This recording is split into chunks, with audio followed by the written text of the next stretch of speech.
Good evening, नमस्कार। स्वागत है आप सभी लोगों का आप सभी के अपने प्यारे ऑनलाइन चैनल बेसिक शिक्षा में।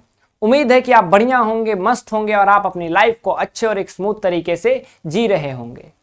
तो आप सभी को जैसा पता है कि हम अपने इस न्यू चैप्टर की शुरुआत करने जा रहे हैं। कुरुक्षेत्र का मैदान तैयार है और उसमें योद्धा भी तैयार हैं आपसे लड़ने के लिए।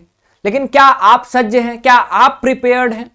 तो आपको प्रिपेयर्ड करने की रिस्पॉन्सिबिलिटी मुझे दी गई है। मैं अमित तिवारी, आप सभी का इकोनॉमिक्स का मेंटर। इस सीजन के लिए हम लोग साथ रहेंगे और जैसा कि मैंने आपके इंट्रोडक्शन पोर्शन में कहा था कि हम सभी को कदम मिला करके एक साथ चलना होगा। जो भी दिक्कत आएगी, बाधाएं आएंगी, परेशानियां आएंगी, हंसकर हम सामना करेंगे। ठीक है, तो आज हम लोग डिस्कस करेंगे सिलेबस को। मैं आप लोगों को पढ़ाने से पहले कुछ जो है ब्रीफ इंट्रोडक्शन दूंगा, जैसे कि syllabus, detailed question paper analysis, ठीक है, स्ट्रैटेजी क्या होनी चाहिए आपको इसको सॉल्व करने की, ठीक है, उसके बाद टाइम टेबल क्या होना चाहिए, नोट मेकिंग कैसे करें, ठीक, उसके बाद सीयूईटी वर्सेस बोर्ड में जो कॉन्फ्लिक्ट है उसको कैसे हैंडल करना है हम लोगों को। ठीक है, तो इस हिसाब से आपको काम करनी होगी।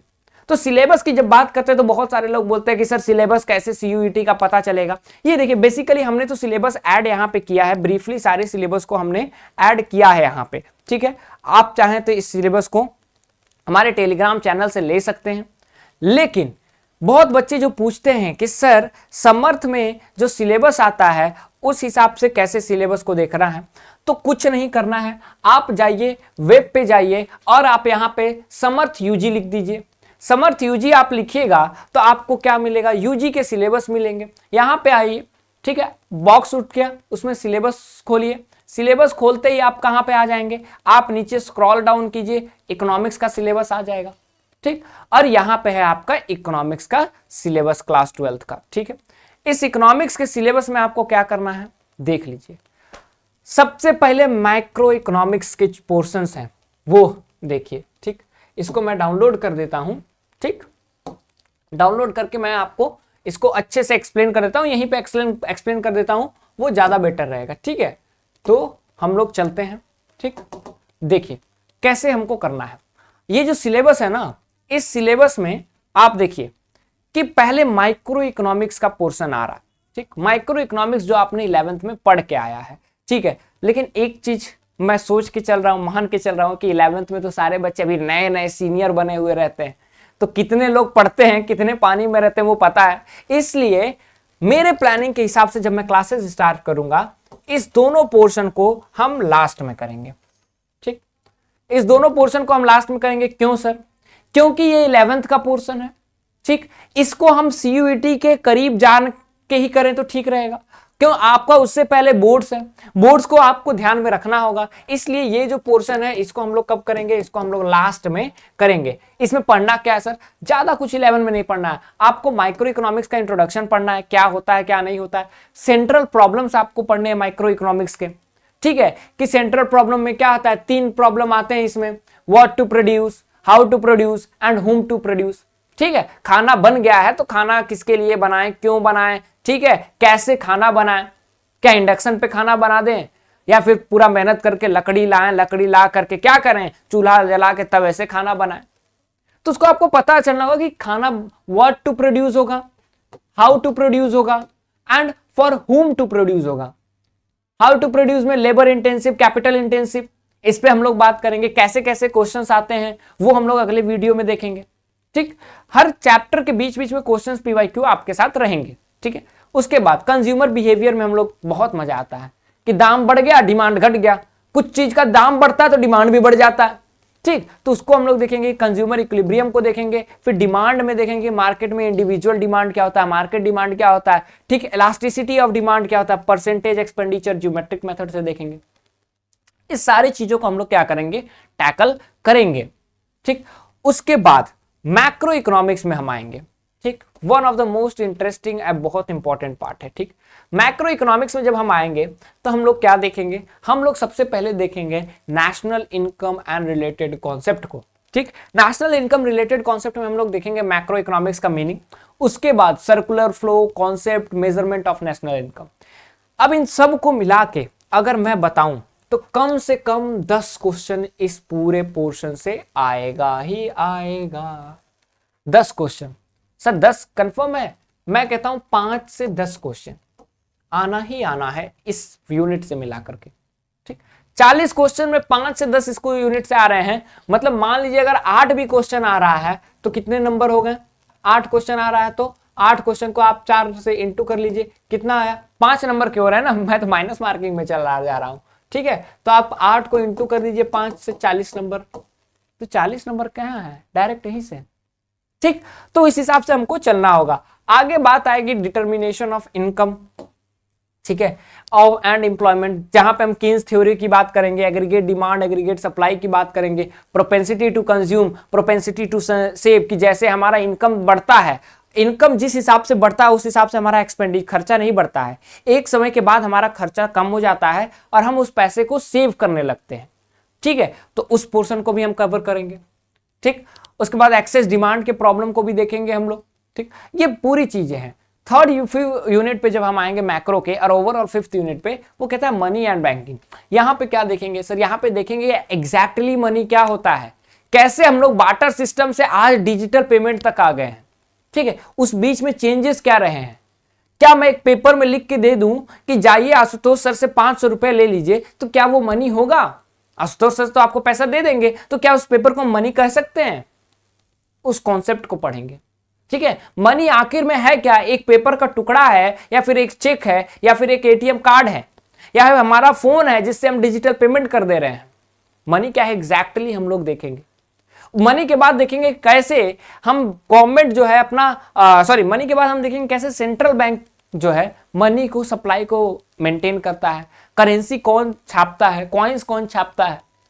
ठीक, वो सारी चीजों को देखेंगे। फिर कॉमर्शियल बैंक्स के रोल्स एंड फंक्शंस को देखेंगे, सेंट्रल बैंक्स के रोल्स एंड फंक्शंस को देखेंगे कि कैसे वो पूरे बैंकिंग सिस्टम को, पूरे इकोनॉमी को चलाता है। ठीक, उसके बाद हम देखेंगे गवर्नमेंट बजट की, गवर्नमेंट के बजट क्यों आते हैं, कितने तरह के बजट होते हैं। ठीक है, डेफिशिएट बजट के क्या क्या तरीके होते हैं, डेवलपमेंट नॉन डेवलपमेंट बजट के तरीके होते हैं। तो अभी तो बस आपको सिलेबस को ओवरव्यू दे रहे हैं हम लोग। सिलेबस के बाद क्या करेंगे हम लोग? सिलेबस के बाद हम लोग जो है पर्टिकुलरली एक एक यूनिट को करेंगे। ठीक है, balance of payment foreign exchange relation को देखेंगे, कैसे हमारा बैलेंस ऑफ पेमेंट डिफिशिएट चल जाता है, फॉरेन एक्सचेंज कैसे हमारा 1991 में घटा, उसके बाद हम एलपीजी रिफॉर्म्स लाते हैं, उस सिनेरियो को भी थोड़ा देखेंगे। फिर इंडियन इकोनॉमी का डेवलपमेंट पे आएंगे, जहां हम लोग 1947 से अभी तक में कैसे भारत वर्क कर रहा है अपनी इकोनॉमी को डेवलप करने के लिए, अपनी अर्थव्यवस्था को डेवलप करने के लिए, वो देखेंगे। देखेंगे कि जब विदेशी हमको छोड़ के जा रहे थे तो हमारी हालत क्या थी, आजादी के बाद कैसे 5 ईयर प्लान ने हमको थोड़ा बहुत बदला, और हमारा जो स्टैंडर्ड है, हमारा जो इकोनॉमिक क्राइटेरिया है, या फिर इकोनॉमिक्स पढ़ने के तरीके हैं, वो कैसे धीरे धीरे बदले। फिर 1991 के रिफॉर्म्स को देखेंगे जो पूरी तरह से भारतीय इकोनॉमी को बदल देता है। हर एक सेक्टर के कंट्रीब्यूशन को देखेंगे, प्राइमरी सेक्टर, टर्शियरी सेक्टर, सारे सेक्टर्स के, मैन्युफैक्चरिंग सेक्टर। ठीक, उसके बाद देखेंगे पॉवर्टी क्या होती है, इससे भी क्वेश्चन अच्छे खासे आते हैं। ठीक है, 20 क्वेश्चन तो कम से कम आते हैं, 20 से 25 के रेंज जो है इस पूरे यूनिट से आने ही आने हैं। ये यहां से यूनिट 8 से आना ही आना है। Employment, infrastructure, sustainable economic development, human capital formation, सारी चीजों को हम लोग देखेंगे। ठीक है, development and experience of India, India का उसके पड़ोसी देशों के साथ कंपेयर करेंगे। तो बेसिकली ये क्या है, बेसिकली हम लोग अपने सिलेबस को जानना जरूरी है। तो आप जब भी स्टार्ट कीजिएगा उससे पहले आपको अपने सिलेबस के बारे में पता होना चाहिए। और जैसे मैंने आप लोगों को बताया, क्या बताया सर? मैंने आप लोगों को एक चीज बहुत क्लियर बता दी थी कि सबसे पहले मैं स्टार्ट क्या करूंगा, मैक्रो करूंगा। ठीक है, मैक्रो करूंगा, उसके बाद क्या करूंगा, इंडियन इकोनॉमी करूंगा, इकोनॉमी करूंगा, उसके बाद क्या करूंगा सर, उसके बाद मैं माइक्रो पे जाऊंगा। ठीक, माइक्रो पे हम लोग लास्ट में चलेंगे। ठीक, इस तरह से हमारा ट्रेंड रहेगा, हम लोग ये रूटीन करके फॉलो करेंगे।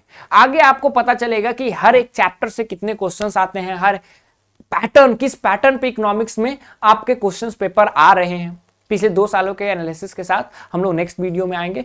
उसके बाद क्या स्ट्रैटेजी होनी चाहिए इकोनॉमिक्स को टैकल करने की, वो भी हम लोग देखेंगे। ठीक है, उसके बाद हम लोग क्या देखेंगे, आप एक प्रॉपर टाइम टेबल बनना चाहिए, ताकि देखिए युद्ध से पहले जो है ना, स्टार्ट करने से पहले क्लास को हम लोग परफेक्ट होके एकदम बढ़िया होके हम लोग चलेंगे, ठीक। तो उस हिसाब से हम लोग अपने सिलेबस को कंप्लीट करेंगे। यहां तक हमने आपके सारे सिलेबस को बता दिया है। और एक चीज मैं आपको फिर से बताना चाहूंगा कि डायरेक्ट अगर 1-to-1 आपको हमसे बात करनी है, या फिर यहाँ पे तो इतने सारे बच्चे जुड़ेंगे, डायरेक्ट कॉन्वर्सेशन बहुत मुश्किल हो जाएगा, ठीक है। आपके रिजल्ट डाउनफॉल होंगे या अपग्रेड करेंगे, यहाँ पे पता करना मुश्किल हो जाएगा। लेकिन आप अगर डायरेक्ट हमसे मिलना चाह रहे हैं, तो ऑफलाइन हमसे पढ़ना चाह रहे हैं, तो हमारी ऑफलाइन बैचेस खुल रही हैं। आप इस नंबर पर कॉन्टैक्ट करके हमारे कॉन्टैक्ट कर सकते हैं हमें। ऑफलाइन का रजिस्ट्रेशन कुछ दिनों तक चलेगा, उसके बाद बंद हो जाएगा, क्योंकि बच्चे बहुत ज़्यादा रजिस्टर कर चुके हैं, ठीक है। तो उस हिसाब से हम लोग अपने क्लासेस को ध्यान देंगे। अगर ऑफलाइन जुड़ना चाहें तो आप हमारे ऑनलाइन ऑफलाइन बैचेस में जुड़ सकते हैं, हम आपके लिए हमेशा तत्पर हैं, ठीक है। तो आप सभी लोगों के लिए ये एक सुनहरा मौका है। Otherwise we are here for 75 days challenge. और मैं एक बात यहाँ पे बता दूं कि हमारे इस पूरे सीजन के लिए इकोनॉमिक्स और पॉलिटिकल साइंस का टैगलाइन क्या रहेगा, वेलकम टू माय किंगडम। तो जब भी आप आएंगे तो अभी तो ये किंगडम जो है ना, ये राज्य जो है वो मेरा है, ठीक है। और जब आपको मैं पूरी तरह से तैयार कर लूंगा तो आप सीयूईटी एग्जाम में जाइएगा, इन्विजिलेटर को कहिएगा कि वेलकम टू माय किंगडम, आपका मेरे राज्य में स्वागत है। अब एक चीज बता दूं कि उनको ये मत कहिएगा जाके कि इन्विजिलेटर है, उनको जाके बोलिएगा सर सुनिए वेलकम टू माय किंगडम, ठीक है। ऐसा नहीं करना है आपको। ये टैगलाइन है, आपको पता रहना चाहिए कि आप जब तैयारी के साथ उतरेंगे युद्ध में तो कोई भी आपके आगे न जा पाए, ठीक है। तो इससे सारी चीजें स्ट्रैटेजी हम लोग आगे डिस्कस करेंगे। तब तक के लिए उम्मीद है ये सेशन आपको बढ़िया लगा होगा, अच्छा लगा होगा। इसी तरह हमें पसंद करते रहिए, लाइक करते रहिए। कोई भी दिक्कत हो तो कमेंट बॉक्स में जरूर मेंशन कर दें, और उन दोस्तों के पास भी इसको जरूर पहुंचाएं जो अभी तक आपसे दूर हैं, इकोनॉमिक्स से दूर हैं, क्योंकि इकोनॉमिक्स से प्यार अब आपको करना पड़ेगा, ठीक है। तो ध्यान रखिए, अपना ध्यान रखिए, माता पिता का ध्यान रखिए। एक बार फिर मुलाकात होगी अगले वीडियो लेक्चर में। तब तक के लिए बहुत बहुत धन्यवाद।